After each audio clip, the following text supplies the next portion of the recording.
Hey, if you're tuning in, this is a Galvanize Data Science Prep Study Hall. My name is Tovio Roberts, and I'm going to be here for the next hour to take any questions. Feel free to post those in the Slack,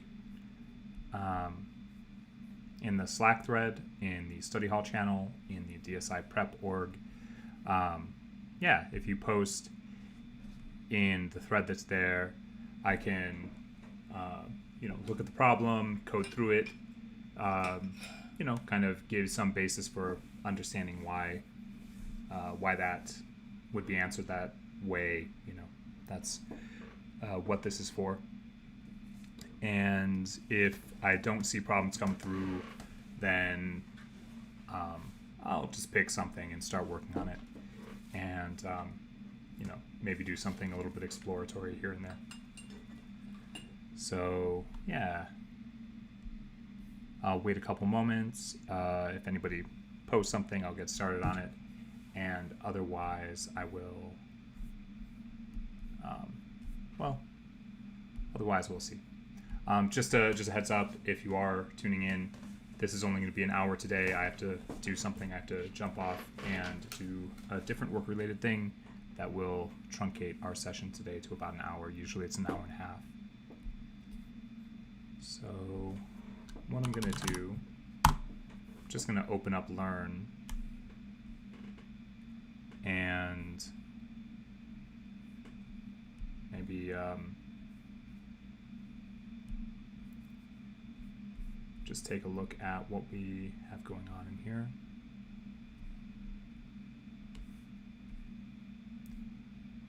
Okay. So let's just pick something in control flow. How about that? Oh, I'm sorry, my cat is meowing to get out. Hold on 1 second.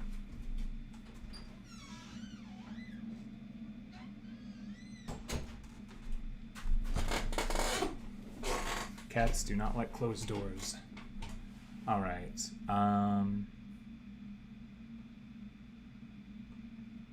Yeah, why don't we look at this? We'll look at this code snippet and just, take a little bit of a walk on it and see what's going on here. So I'm going to copy paste this over to, got a file open here, delme.py, and we'll look at it there. Oh, you know what? There's a question that just came in. Can I review questions 2 and 3 in variable scope? I can definitely do that. So we'll just pause that and we'll look at variables and variable type, variable scope. There we go. Okay. So questions 2 and 3. Okay, what will the following code print to the console? I'll just snag this and get over into my text editor, and let's just take a look at this. We'll walk through it. All right. So I have this file here, delme.py. It's in a folder called Sandbox. If I want to run it, I can just go python delme.py and hit return, and that'll run that file. Before I do that, though, let's just sort of walk through this. So there's a function here called Obfuscation Station, and I'm going to grab, well, I'm just going to point at this x gets 2 right here, this x equals 2. So x is pointing at the value 2, and so we can reference 2 by calling x, okay? And if we look at within Obfuscation Station, if we call Obfuscation Station, there's another function actually defined within Obfuscation Station. And what that does is it returns x plus 5. Well, notice x isn't passed into a function anywhere, right? So this x is actually going to try to reference out here. And if I run this, we can see that. So Python delmi.py. And so what we get here, we're calling to this inner function, right? The mysterious inner function. And this is going to look outside and say, well, okay, because I don't know what x is 2. It's defined sort of in the global space as we think about it. And we're going to return x plus 5, which of course is 7. And so we can imagine at this point, this is going to be 10 times 7, right? Because 2 plus 5 is 7, and that's what's returned by the mysterious inner function. And then we have 10 times 7, which is going to be 70, and we can, in fact, see 70 is returned when we call, or it's returned by Obfuscation Station and subsequently printed by this print call to our console. So that's what we're seeing in question 2. I think the thing to notice here is that, well, a thing to notice, if I comment this out, this x gets 2, if I comment that out and try to run this again, of course we're going to get an error. It says name x is not defined. So let's sort of play around with this a little bit. Instead of x getting 2 there, what if we defined it within here? Okay, so x is going to be in the sort of in the space, in the scope of Obfuscation Station, and when we run that, well, we get 70. And the reason we get 70 is that you know, x is getting that value from the scope within Obfuscation Station. Let's make another x out here and call it 20. Okay. Now, what do you think we're going to get? Well, turns out we're still going to get 70 because the first place that mysterious inner function is going to look for x is going to be within its own scope. Then it's going to go out to Obfuscation Station scope, right? So it's going to get this x gets 2, and then it's just going to go ahead and return that here. 10 times 7 is 70. We still get 70. If I take x gets 2 and I put it in here, it should be obvious we're still going to get 70, right? That it's not going to really make a difference. But now we're getting this value within the scope of mysterious inner function, not from Obfuscation Station. Now I'm going to make a function called worthless function, and I am going to define x gets 2 within worthless function. And my text editor is already giving me a clue as to what's going to happen. If I run this, notice x is not defined. X is not defined because, well, I may be assigning a value to x here, but this is within the scope only of worthless function. It's not in a scope where it's accessible by this call to x on line 9. And I think that's, you know, when we're thinking about what this whole idea is getting at here, it's that we can have what we call a scoped variable kind of in the global space, right? This variable is scoped in the global space, and it's accessible by anything. However, and here's kind of the caveat, if I set, right, x is 7 in a space that is closer, let's say closer to this call, then this is going to override the variable in the global space. The other thing I'll point out here is that, well, let's define an x there, and let's set x. So we're defining x as a parameter, and I'm going to, so here's, you know, I'm just working out edge cases here. So Obfuscation Station is going to, we're going to have x passed in as an argument, and then the question is, well, will this x reference the global x, or will it try to reference the argument that's passed in? And if we get 70, we're going to see that it is looking at the global space. If we get 250?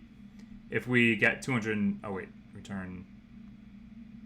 Sorry, if we get 100, then we're going to see that it's referencing the argument that's passed in. And we're getting 100. So I think this is, this is reasonably intelligent how this works. We're going to look for the sort of the closest scope of this variable x in that case.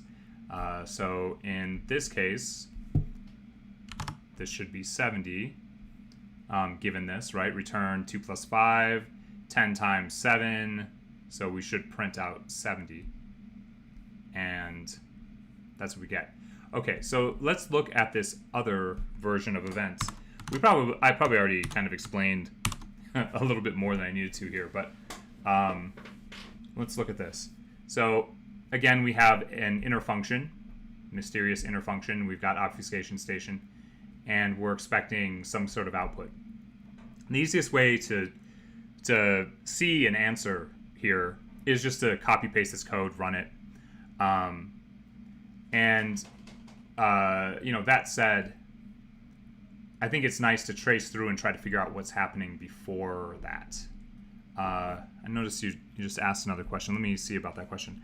What if you indent on line 2 with x gets some number? Would the return function call line 1 assignment or line 2 assignment? I'm not sure if the question makes sense. You know what? Let's back up.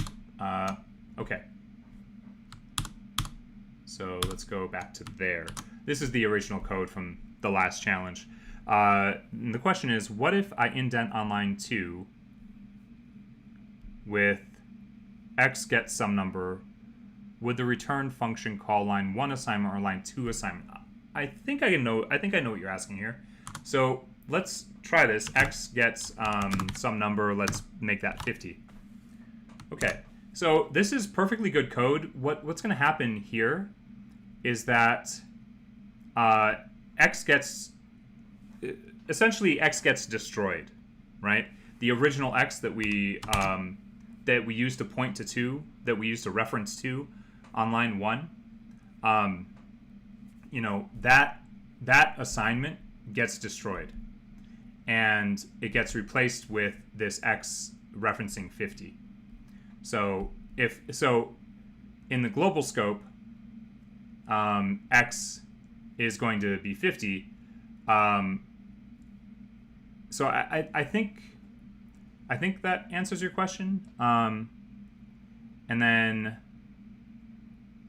okay, cool. Yeah, and yeah, I think with my sort of over-explaining, I think I kind of answered question 2 without really going into it, but I'll just go over it really fast. So in this case, if we call Obfuscation Station, we have a mysterious inner function, and what I like to do here is I'll look at line 7 at what we're returning.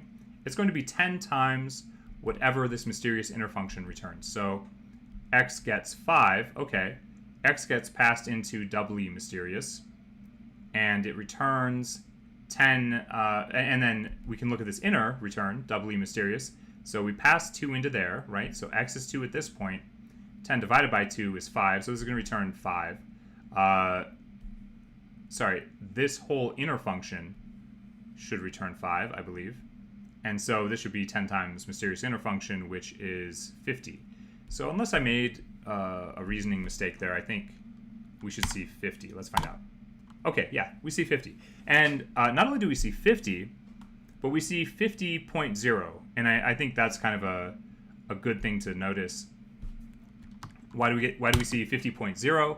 Well, it's due to this single division, right? This will always return a float on line 5. Return 10 divided by, in that case, 10 divided by 5. Yeah.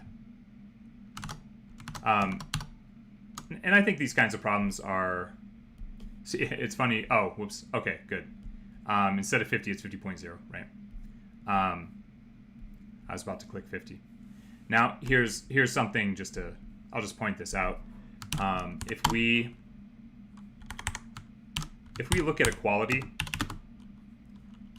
notice I'm putting equality to an int here. And we know that Obfuscation Station is going to return 50.0. Is 50.0 equal to 50? Well, let's find out. Let's just run that code. Oh, whoops. I need to save that. Yes. So 50.0 is equal to 50. But technically, the technicality here is that 50.0 is what this will return actually, and that's a float, as opposed to 50, which is an integer.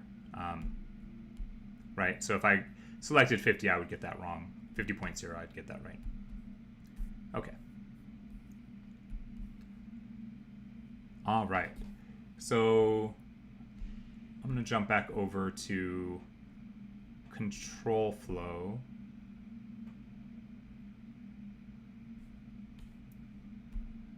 And I think I was looking, well, I don't remember which one. Was I looking at logical operators, this example? Yeah, okay. In our materials, we don't focus too much on the input function for a number of reasons. But I think I'm going to make a case for the input function in a little bit. But for the moment, I'll just explain what this is. So input, well, maybe it's obvious. Enter an integer, right? And then, so input is going to get something from our terminal, our console. And then the thing it's going to get is, well, let me just prove this to you as I'm saying it. The thing that we would get by default, and I'll modify this, if we were just to get this number, enter an integer, let's print the type of that number, okay? And this is one of those, so notice it's asking me to enter an integer. Let's say I put in 50. And notice the type of the integer is a string. When we take input from the terminal, it's going to be in the form of a string. And that's why on this line 1, we cast it to an integer, okay? We could cast it to something else. We could cast it to a float. We could make a conditional statement that, to make sure that it's a float or an integer or whatever, right? And maybe I'll run this again, and notice it's asking me to enter an integer, and let's say I type in cat. Well, invalid literal for int with base 10. Why are we getting that error? We're getting that error because we're trying to cast the string cat to an integer, which, I don't know. That's not possible. So that's just to, give us a sense of this first line. Now, this stack of conditional statements is essentially checking, making these truth checks on statements, right? So if num modulo 2 is 0 and num modulo 3 is 0, then we can print that, it's funny, we're using dot format here. The more modern way is to use f strings. I think we tend to focus a little more on f strings these days. So that number, if we pass these conditions, that number is divisible by both 2 and 3, right? Pretty reasonable thing happening there. If the number mod 3 is 0, then that number is divisible by 3. If num mod 2 is 0, the number is divisible by 2. And in all other cases, if we don't pass any of these checks, we're going to say that number is divisible by neither 2 or 3. I don't know if that should be 2 nor 3. I don't know. I'm sure somebody knows for sure. Or maybe both are fine at this point. Okay, so one thing to consider is we put this condition here first, right? And I think there's something to be said for this. This is a harder condition to pass than any of these other conditions. So we're going to put this condition first because it's the most edge case in some way, right? If we were to put it later, then we wouldn't catch it. Like, if we were to put it down here before the else, and then we would pass one of these other conditions first, right? If a number was divisible by 3 and 2, and we would pass it on line 5 instead. And maybe I'll just demonstrate this. Like, so I'll do this, rearrange this a little bit. Okay. So let me run this. Enter an integer. I'm going to enter.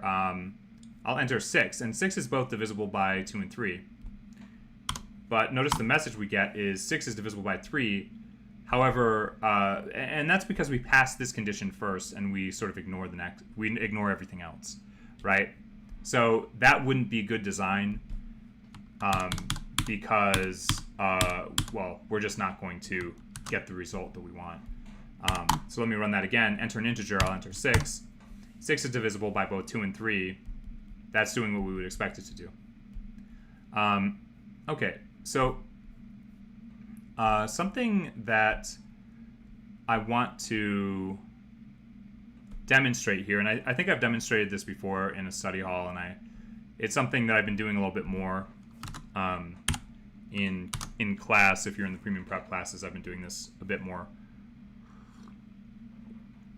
I've been using input to kind of look into a function, to like look into your code. So let me think of a simple enough function to write. This will just be like kind of a number game thing. How about I'll call this weird base 5. How about that? So this function,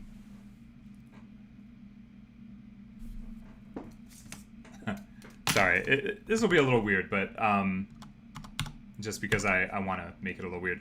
So let's say we have a number system, and it looks like this. It goes 0, 5, 10, 15, 20. So these are the numbers in that system. And so we could have a number that's the lowest number would be 0, 0, 0. The next number would be 0, 0, 5. The next number would be 0, 0. And then we'll think about this as a single character, 1, 0. 0, or a single symbol, 1, 0. Then 0, 0, 1, 5. 0, 0, 2, 0. And then at this point, we would roll this back to 0 and increment the next one to the next symbol, and we would get 0, 5, 0, 0, 5, 10, 0, 5, 5, 0, 5, 10, and so on. Okay. All right. So let's first make, and we'll just do 3 places of this weird number system. So this is the range from 0 up to 20 inclusive, so I'll just say 21, and I'm going to make that a list, even though I don't need to. I'm going to make it a list, and this will be, I'll call this symbols. And we're just going to do 3, like I said, 3 places of this. I'm going to say for num1 in symbols, and we'll do num2, num3, and we'll call this, we're going to return something called 3 places, and this is just going to be counting, right? So 3 places dot append, and we'll append num1, num1, num2, and num3, num2, num3, and then we'll return all that. So we'll return 3 places. So what does this look like? I'll run this in two different ways. Let's just print weird base 5 and see what that looks like. Okay, so that's not the easiest thing to read. I'll make the, oh, wait a minute. Huh. Haha. I only want 5 symbols. There we go. That's a little bit better. Okay, so let's look at this a little bit closer in a way that makes more sense. So I'm going to say for num in weird base 5, let's just print that num. This will look a little nicer, get a clearer idea of what's going on here. Oop, sorry about that.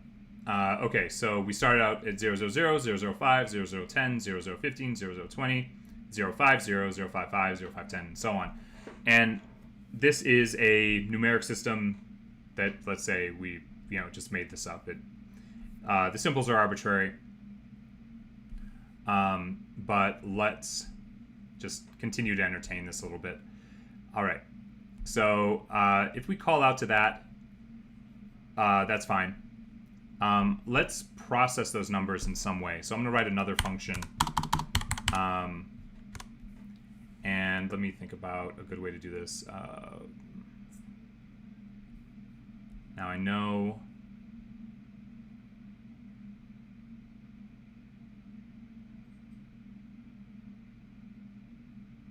Sorry, I'm just scanning through to think about what a good way to process this would be. Okay, let's turn this into sort of a binary thing, okay? If a number is divisible by 3, then we'll say true, and if it's not divisible by 3, we'll say false. How about that? Okay, so if we're looking at this, 35, 15, 15, 5, if those sum up divisible by 3, and we'll pass in a number, right? So we'll pass in some number list. And then I'm going to make something called numSum, which is just going to sum those 3 values. That's easy enough. Num list. And then if numSum mod 3 is 0, then let's return, we can return true, or we can return 1. I'm going to return 1, and otherwise I'm going to return 0. I can put an else here if I want. I don't have to, but I will.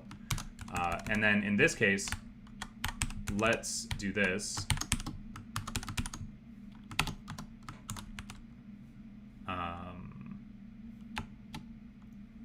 We'll look at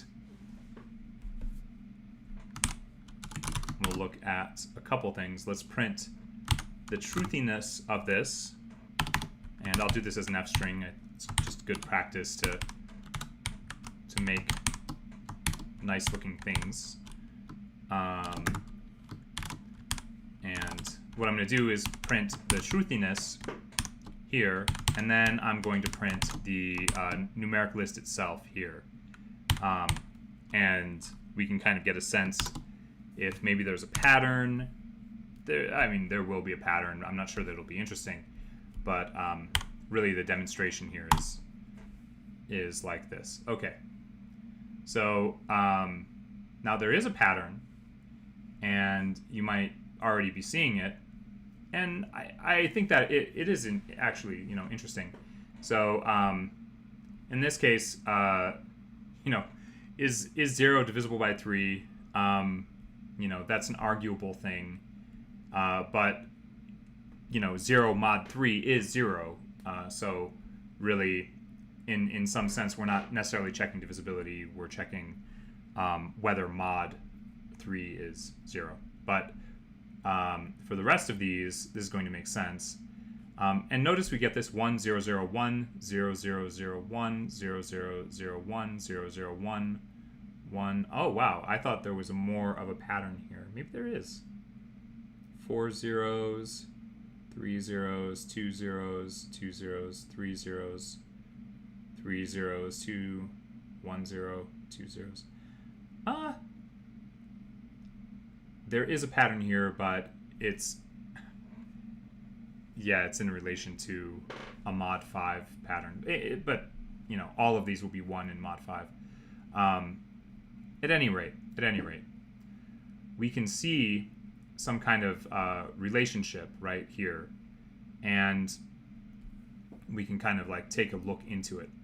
Now, let's say I want to look at this one output at a time. Okay, let's say I want to look at these one at a time in the terminal, and I don't want it to just put all of this out at once. There's an easy way I can do that. I can just put an input in. I can call to input, and that means that my code won't progress until I hit return. Okay, so if I run this again, oh, I put the input before. Yeah, that's it. So I'm not seeing anything, but my code is just waiting for me. Okay, hit return, and I get the first one. Hit return again, I get the second one, and I can keep doing this, right? I can keep looking at these one at a time. So one of the things input can do for you just on the fly, it can let you kind of look into your code. You can kind of see where something is happening. And I think that's a really simple, powerful tool. You know, you can use it pretty much anywhere. And any other questions I look at, I'll be sure to throw an input in there and take a look. Okay, so that may have been a bit of an abstract problem. I like these sort of abstract, you know, kind of numeric problems. I think they're fun to play with, and they give you a good sense of the language. They're not entirely practical, like real world sorts of things, but they can really help. Okay, so let's take that same input thing and apply it to some example code from accumulators. So let's look at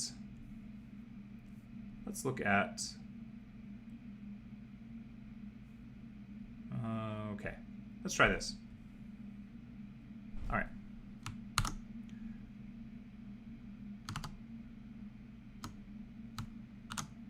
All right, so we have this numeric list, 2, 12, 12, 1, 24, 12, 10. And what this is going to do is we're going to collect squares into one list and cubes into another list.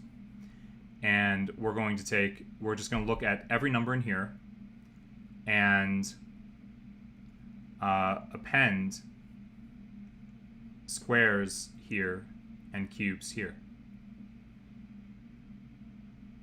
So I would change this logic a little bit personally. I would say if num well, this is interesting. What's happening here?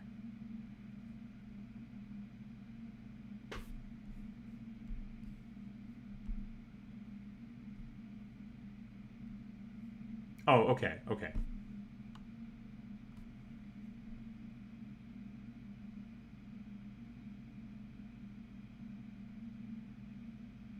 Oh, I see. We're not checking. I was confused. I thought I'm like, this is not checking to see if something's a square or a cube. And it's definitely not. It's actually just saying if the number is divisible by 2, it's going to append it. It's going to append the square to this squares. And if it's not divisible by 2, right, any odd numbers, it's going to cube. So we'll put that over here. All right. So what we could do here is we could put an input in, right? And at the end of this, maybe we could put a print statement that just says, okay, well, let's look at the squares. And we'll watch how this grows, right? And let's look also at the cubes.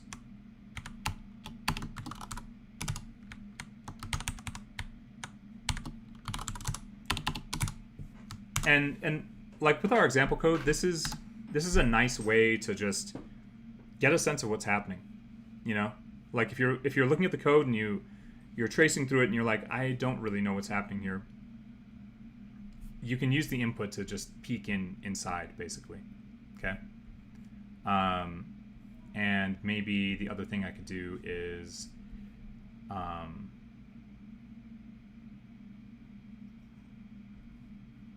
maybe I could say that we have an input number, right? So, so here's our input number. Maybe I'll put a tab in front of both of these. So our input num is going to be num.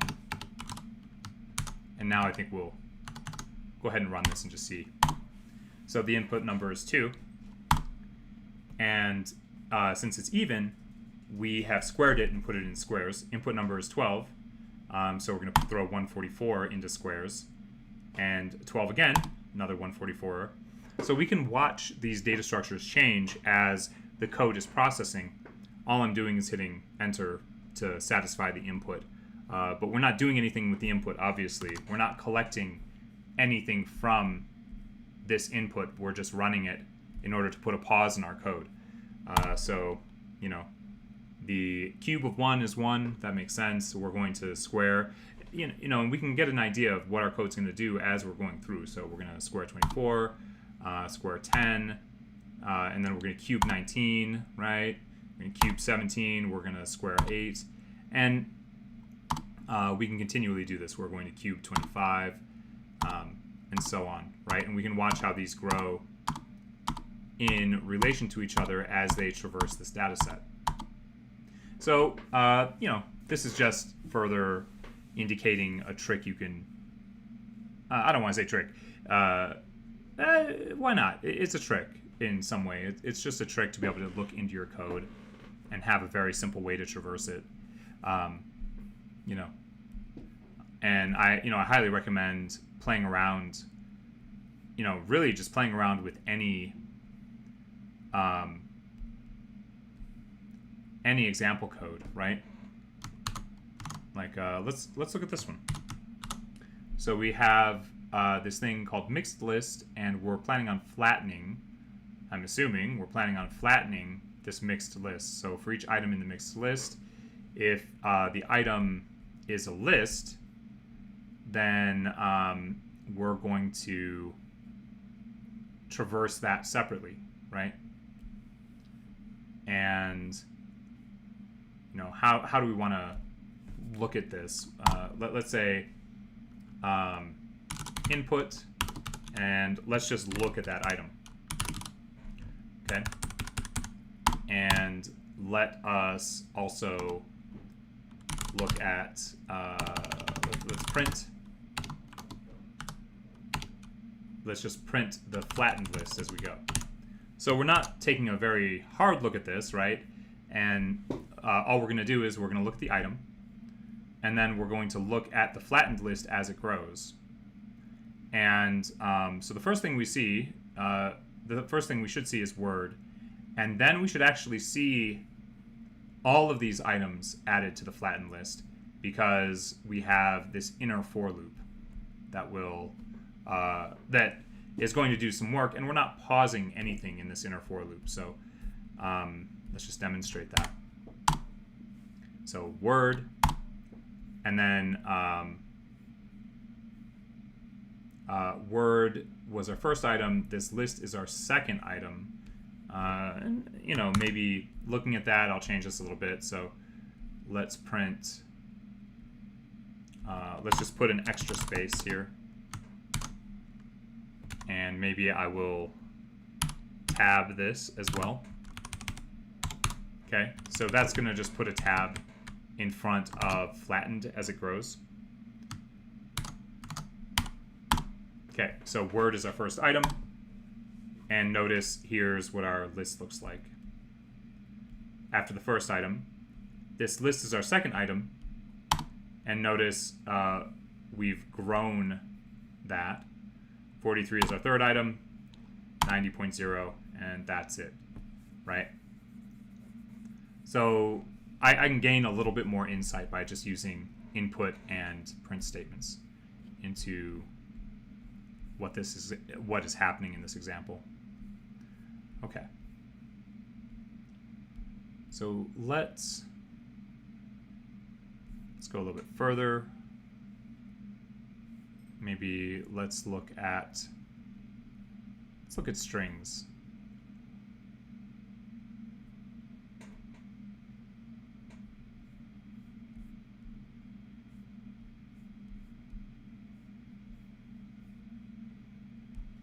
In fact, let's look at strings in intermediate Python.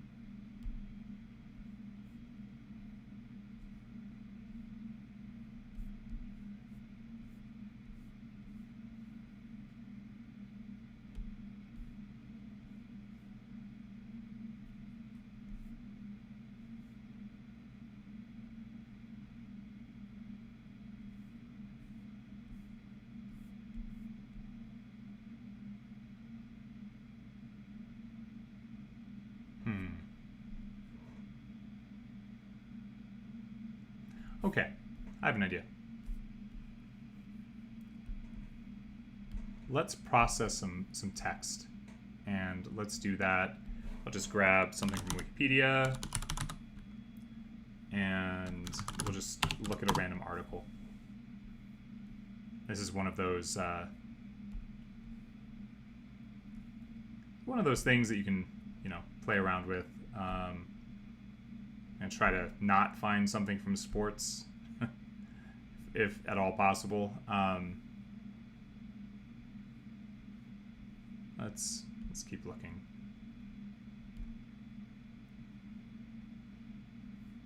Oh, okay.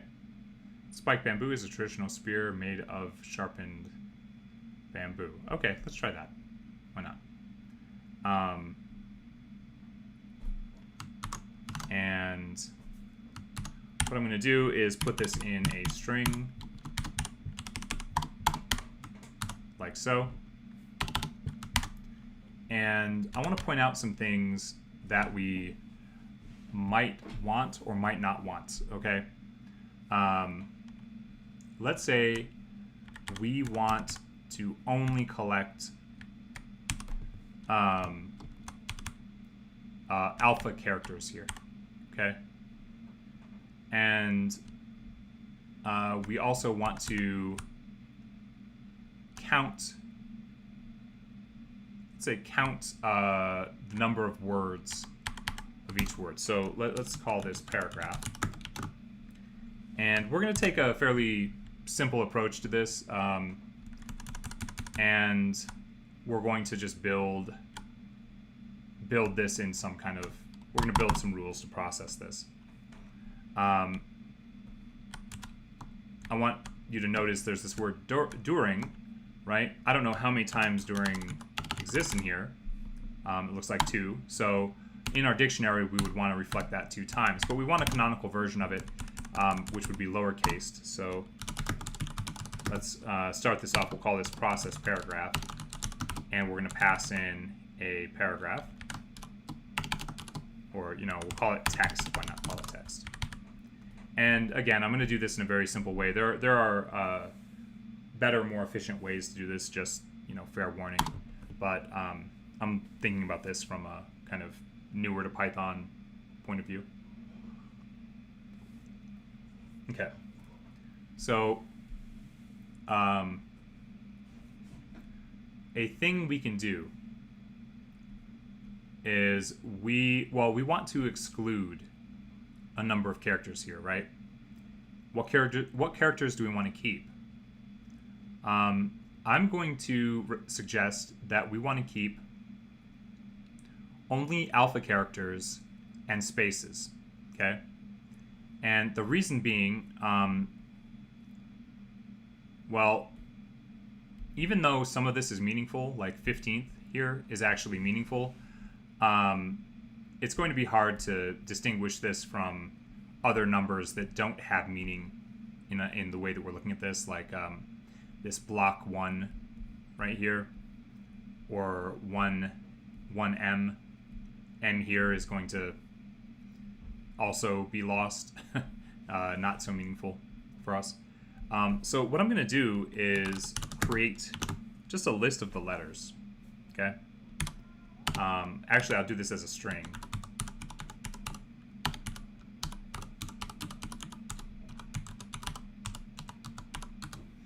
So there's my list of letters, and I'm also going to put a space in there. And what we're going to do, what we'll call this, we're going to create something called text only, and I'm going to make this I'll make it a list. We'll just do it like that. And I'm going to traverse text. So I'm going to say for letter in text, if the letter is in alpha, then text only dot append the letter. Okay. All right. So let's return that text only and see what that looks like. Okay.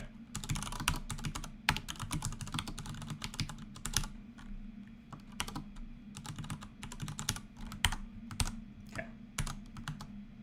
And notice what I'm returning here is actually a list of characters. And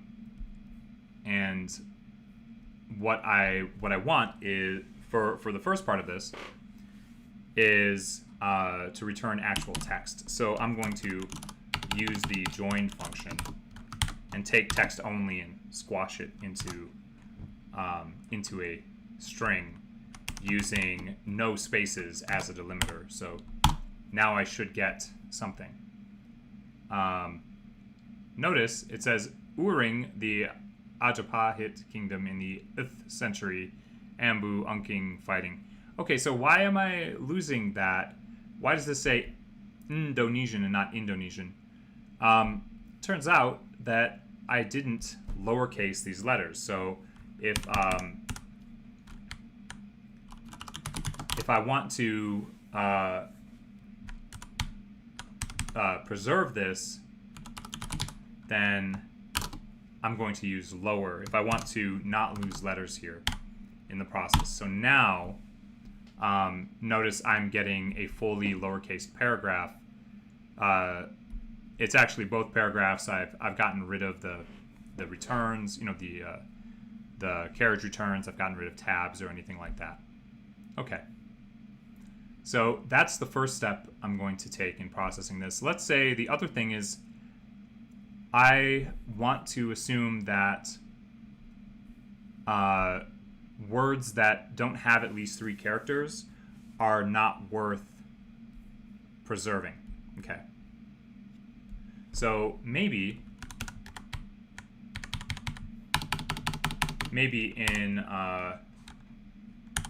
in my process here, I'm going to say, okay, instead of returning the join of that text, I'm going to return, I don't know, I'll call this lowered text.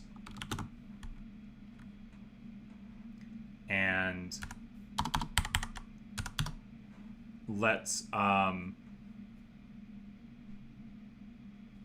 split this lowered text on the spaces, okay? Which we can do like so. And I'll just call this text list. Why not?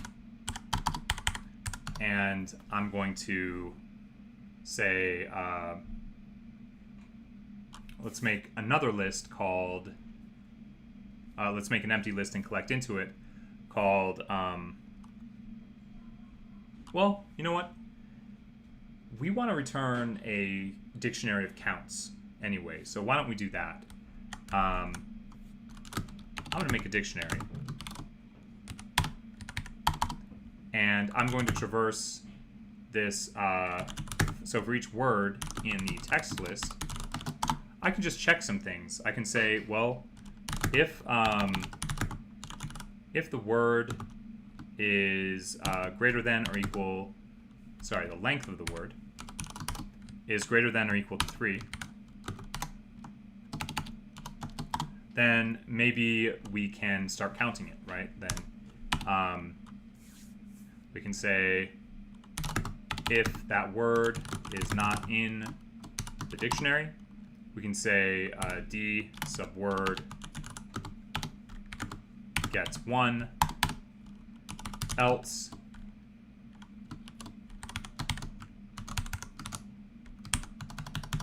d subword gets incremented by 1. Okay. All right. So we should be able to return that dictionary now. This won't necessarily be the easiest thing to read, but we can make it a little easier to read. If we just do this for item in process paragraph.items, about that, then let's print the item. Now, item here is a tuple, and why don't we do item count? So let's print an f string of item and then the count, like that. Okay. So this is a word count. There are some weird things here, like well known. This was probably well-known, right? And we eliminated that. Indonesians, Indonesian. His, during. Now, why did that happen? You know, I think if we were to look at the original paragraph, we could probably figure that out. Right, his. And if you think about this, there are no spaces after his, right? That's not a space on the end there. That's a return. There's not a space there. That's a return. So his during, given our logic, that would actually work. So maybe what we would want to do instead, as we're sort of building this function, if letter.lower is an alpha, maybe we put an else in here that appends an empty space, okay? And that could, we're probably not going to get his during anymore, and we're probably not going to get that well and known right up against itself either, right? So that seems to have fixed that, the his during. Notice I'm just sort of like making my way forward through this. Let's say some of these words we don't really care about, right? Like we don't care about this, we don't care about the word the or and. We could, and this is just, just kind of demonstrating another way we might use input. We could just traverse through this and look at these one by one and make judgment calls on them. Do we care about during? Sure. The? No, we don't care about the. So I'm going to go back here and also say I'm going to make something called ignore words. And I'm going to put the word the in there. And I'm also going to say if word in ignore words, then we're just going to continue. We're going to skip the rest of this code. Okay. And so now I'm not rerunning this. Just notice I'm using this as a tool to kind of modify my function, modify my code as I go forward. Just as a convenient, sort of like a simple, convenient way to do this. Okay. So we don't care about the. We do care about Majapahit. We do care about kingdom, century, bamboo, Rungking. Rungking. That's what that word is. Okay, that's awesome. I should look that up. Fighting was. Was doesn't necessarily provide us a whole lot of meaning, does it? So let's go ahead and get rid of that one. We'll ignore that one on the next round. Practice, sure, island, Java, fights, were. Let's say we don't care about were. Right, we're just trying to preserve meaningful words for our sake. transformed, front, king, and. Don't care about and. Queen, open, field, both. Sure. Parties, R. We don't care about R. Nope. Headed, one, man, holding, accompanied, there. Let's say we don't care about there. So we're kind of ignoring pronouns and infinitives and, you know, just verbs that don't have their own meaning here. Wives, servants, armed, with. Let's assume that with is not adding anything for our sake. Wooden, staff, length, about. I think we could argue against about. Upon, I think similar. And, you know, the context of why we might do something like this is that, you know, these words may not add anything in terms of, like, looking at the similarity between two paragraphs, right? How many words do they have in common and at what frequency? Something like that. Signal, drum, men, will. Probably don't need to have the word will in there. Okay. Fight, 3 rounds, when. Probably don't need when. It's funny because we're sort of like getting a little bit of the story as we scan through this. Begin, we probably could argue against the word begin. Shout, larak, which, probably means retreat, Javanese language, 2.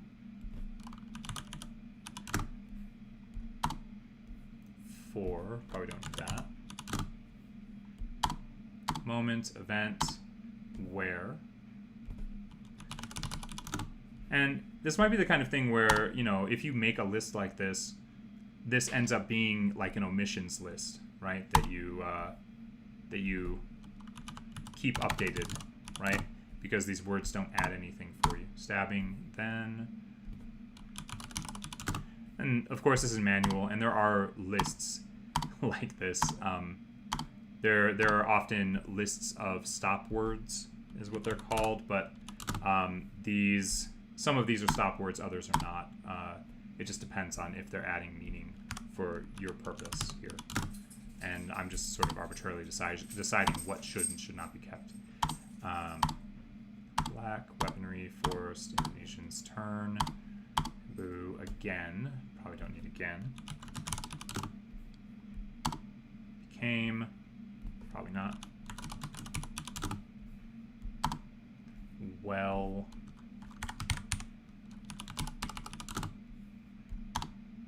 Known.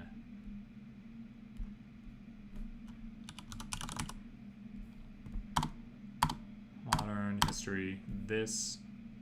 So there's only a couple more of these. I know it's a little bit time consuming, but people. I'd argue against the word people. You know what? I could imagine it being useful in some way. Resistance against Dutch colonials. Today, symbol, widely. I think widely is probably not something we need. Various. Sure. Okay. So now we've got this this list of words to ignore. If we run this again, we're going to have, you know what, let me remove that input statement.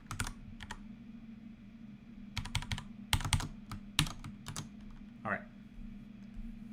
That kind of, honestly, I think I would make an argument against the word during as well. Let's try that again.